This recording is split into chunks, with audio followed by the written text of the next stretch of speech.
EGM Network. This is Martha Matters. From real estate, healthcare, current events, taxes, or just about any topic, we're talking about it. Call us with any questions on just about any subject. Now, here she is, Martha! Well, hi there and welcome.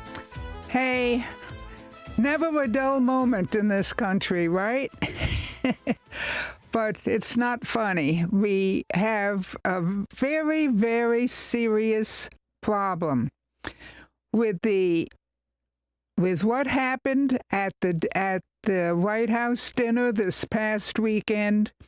Is just an example that both parties and anyone else, including the independents, everybody has got to cool their heels and stop this nonsense. The Democrats don't like a Republican president, fine, but it's not authorized to assassinate him. And also, we have a history of, as we know, there were 3 or 4 presidents over the last couple of hundred years that were assassinated. And every single one of them that happened, nothing good came from it. If anything, both parties dug in their heels and they end up doing what they killed the president for. Even the more recent one before Trump, which was Kennedy, even it was a big deal. The first president who was Roman Catholic, and he ended up, to prove his point, he ended up enforcing more separation of church and state than even Nixon did as a Protestant president. It's okay to give vouchers to Catholic schools under Nixon, and President Kennedy eliminated that. He said we shouldn't mingle church and state funds any more than we really, really have to in certain situations, like orphanages and so forth. You don't go putting it all together again. This country was founded on 2 things: separation of church and state and freedom of speech, the number 1 amendment. You ought to know by now, socialism and communism eliminate freedom of speech, and if you speak up and demonstrate, you will be hung and killed. Plain and simple. And separation of church and state, we established that because in England and Europe at the time, the archbishop or cardinal ruled each and every county and was also the governor of that county or district. And it did not work. We had the religious crusades that lasted over a decade with countless, no one can count them because back then they didn't even know. Someone who died just got buried at sight. We have no idea of the vast numbers we're talking about in history. So, getting back to what happened this last weekend, it is wrong if someone disagrees with you, you'll always have people with different opinions, and there's nothing wrong with that. What is wrong is if you don't believe what I believe, I have the right to kill you. That is wrong. Absolutely wrong. You ought to sit at the table and work things out, or educate the person if they are wrong, or listen to the person if they have a good idea. Killing is not the answer. That's barbarism coming back to the country. Now, getting to the topic that we have today, the ballroom, again, you can hate Trump all you want, and he's not perfect. Certainly none of the rest of us are either. But it is amazing how much more right than wrong he is, because he's not only well educated, he's been in the public life for a long time, maybe not in Washington, D.C., but in other politics, and knows how to get things done.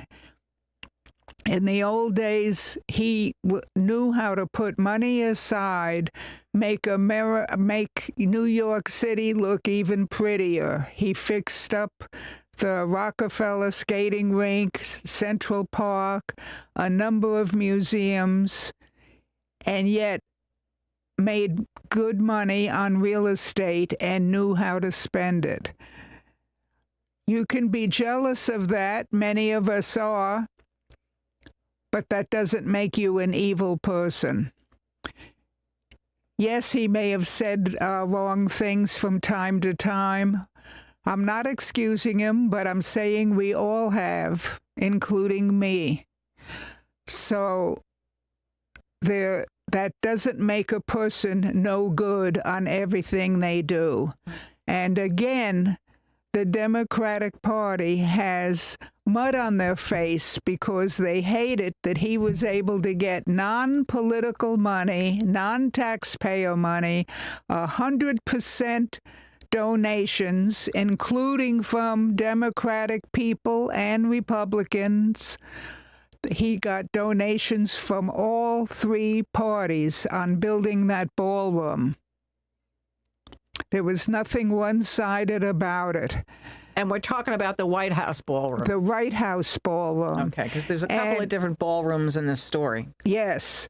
The largest ballroom in Washington, D.C. is the one where the dinner event took place this last weekend.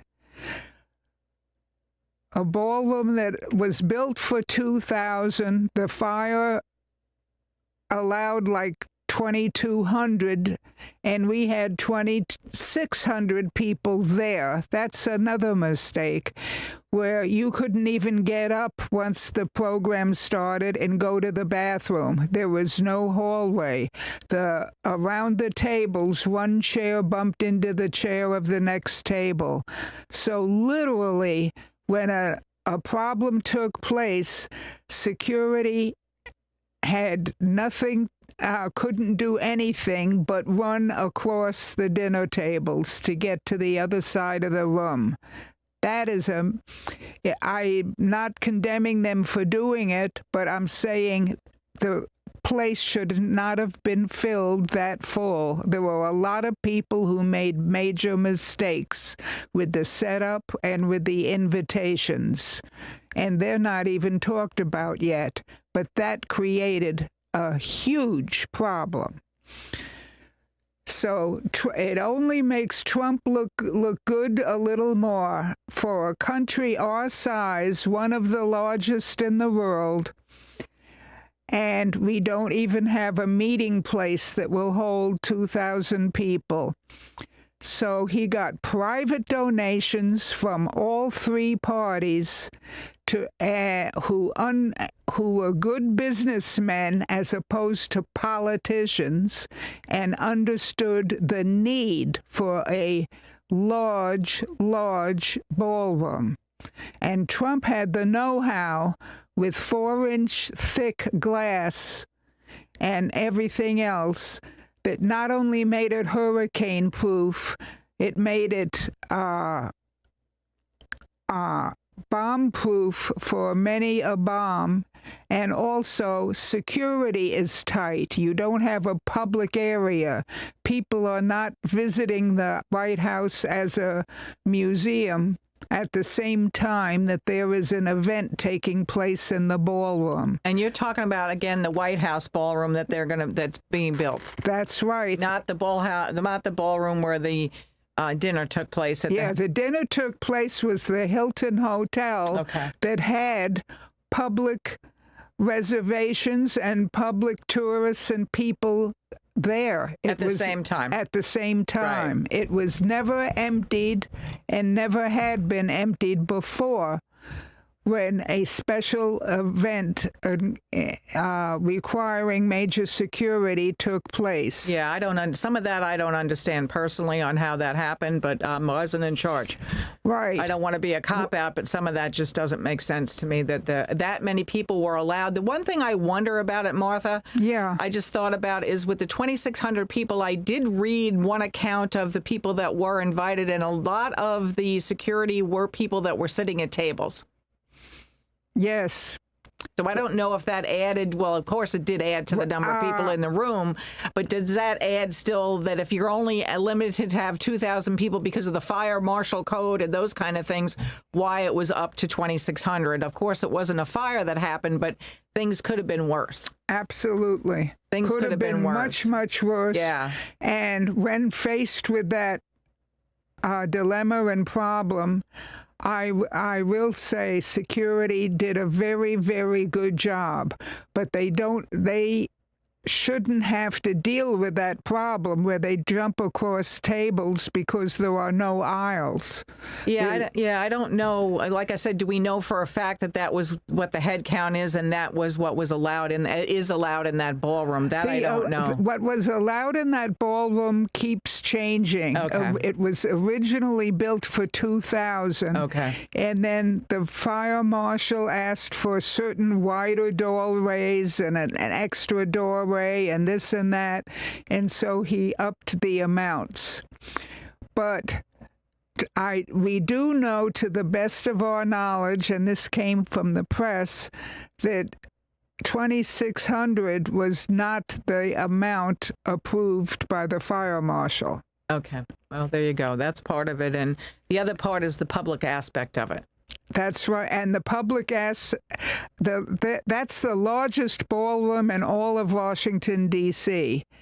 And for the United States of America, that has a lot of obligations, not just to allies, but to people like Venezuela and other countries where dignitaries come from all over the place, from Japan, India, you name it, countries that I don't even know the name of.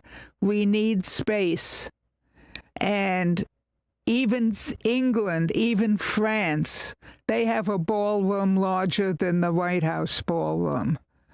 Just to give you comparisons. To the new White House Ballroom. To the old one. Oh, the old one. They are all larger.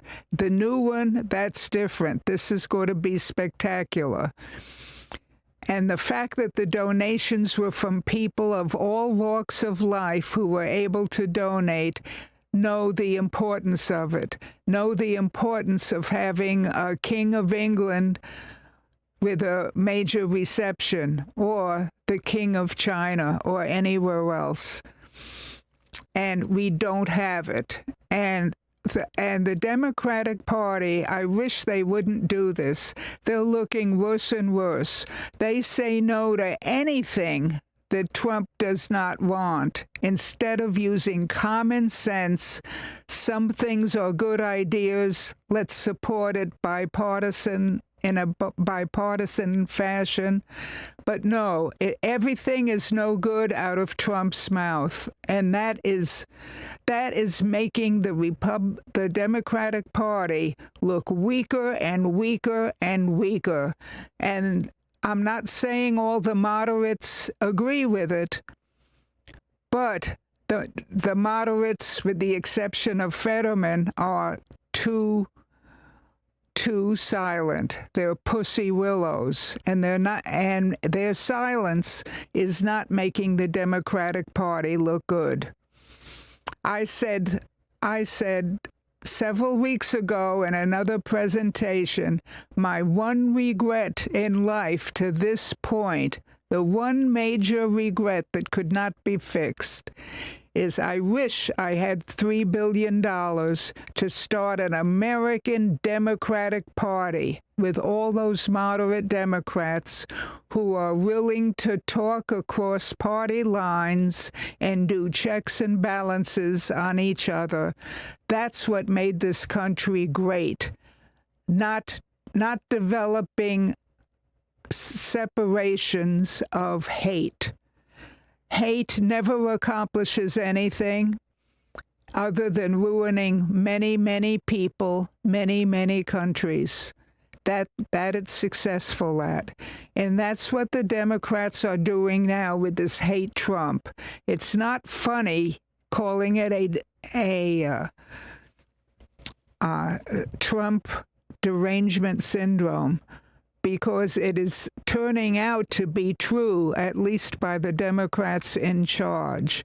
And it's making the Democratic Party look absolutely horrible. Well, people did vote them in. That's what I go back to. Who are the people that voted their congressmen, their senators in? Because somebody did. Yes. And the 18-year-olds, the Generation Z, even the others, the millennials. Oh, something for free, and I'm struggling and still have 5 or 6 bills to pay or credit cards to pay, and we're getting all this for free. How can I not vote for a communist?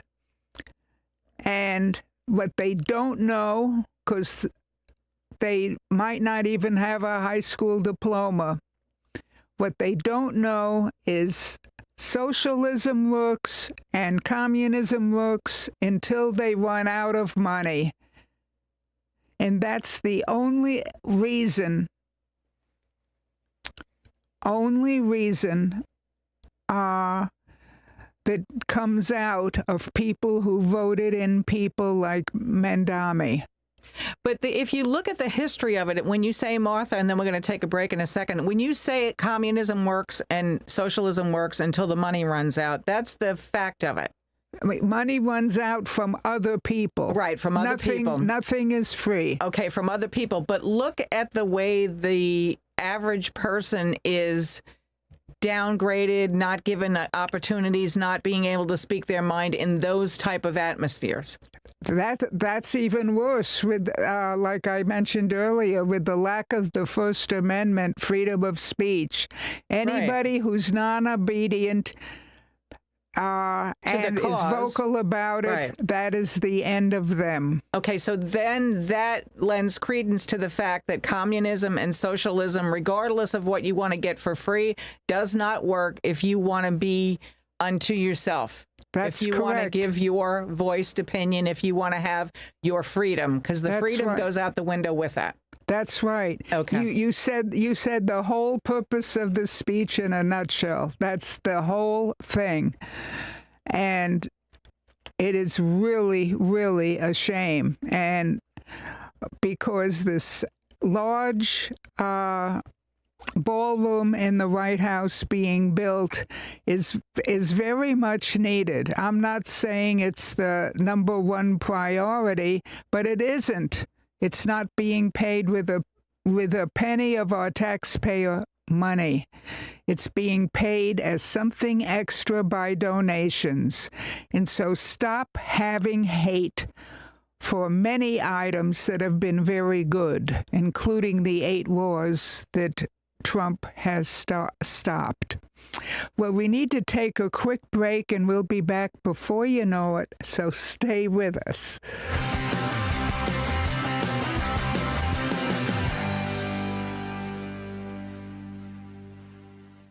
Don't let a dirty pool ruin your fun. Deja Blue Pool Service specializes in green to clean transformations in Vero Beach. We handle chemical balancing and deep cleaning so you can stop scrubbing. Google Deja Blue Pool Service. Keep it clean, keep it blue. Hi, I'm Ryan, owner of Treasure Coast Tree and Land Services. When it comes to your property, there's a difference between some guy with a chainsaw and a certified arborist. Don't take chances with your property. Make sure your tree company is certified, licensed, and insured. Call the professionals, Treasure Coast Tree and Land Services. If you're in the IRC, call Treasure Coast Trees. The Blue Angels are back at the Vero Beach Air Show, presented by Piper Aircraft, Inc. Feel the power of the Blue Angels Saturday and Sunday. The Vero Beach Air Show, May 15th, 16th, and 17th. Tickets at VeroAirShow.com. It's time to call Easy Brew Coffee and Bottled Water Service and learn just how much you can save and how convenient it is to have your coffee and bottled water delivered right to your home or office. In addition to water coolers, Easy Brew offers individual bottles of water in 8 or 16-ounce bottles. No more lugging it home or dragging it into the office. Serving the Treasure Coast for over 2 decades, 2 letters, 1 simple name. EZ for Easy Brew. Visit e-zbrew.com or call 800-792-3285. Easy Brew. Welcome to Riverside Theater's Comedy Zone, where the comedy is wild, untamed, and downright hilarious. Hit the zone this Friday and Saturday night at 6:30 and 8:30 for the Treasure Coast Best Live Stand-Up Comedy Show, featuring nationally recognized comedians with cabaret-style seating and food and drink table service. Buy tickets at riversidetheater.com and get ready for a night of non-stop laughs.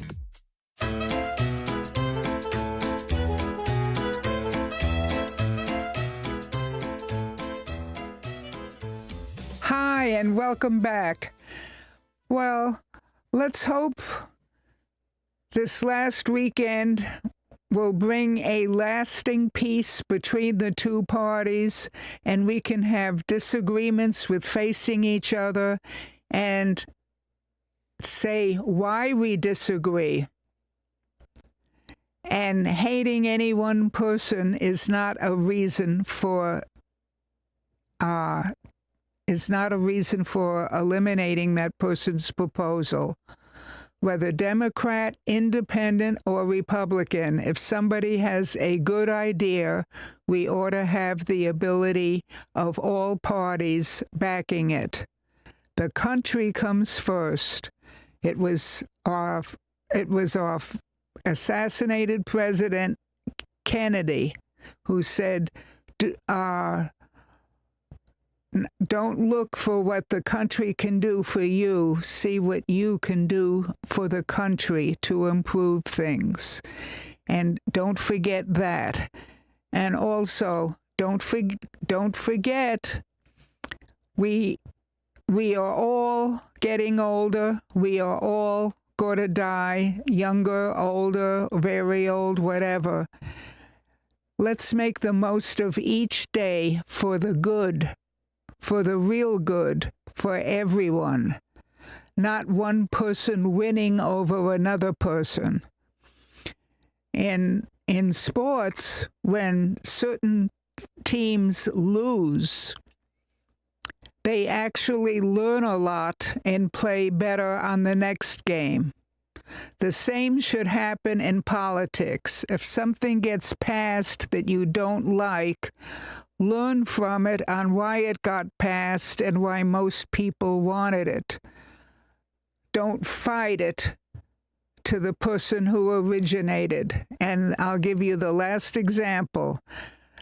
93% of the general voting public wanted the southern borders to be closed.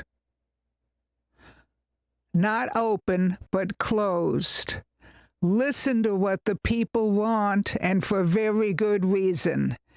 And 90% of the murders and rapes and incests right now are done by the illegals from the borders being open. So listen to the people. You don't have to be a Republican to want a closed border. The Democrats and independents want it closed too, and the Democratic Party better listen to it instead of promoting their own agenda and not caring about the American people. So on that note, I'm going to leave it with you, because we all want a closed, secure border like every other country that is successful. So on that note, have a great week. We'll see you next time.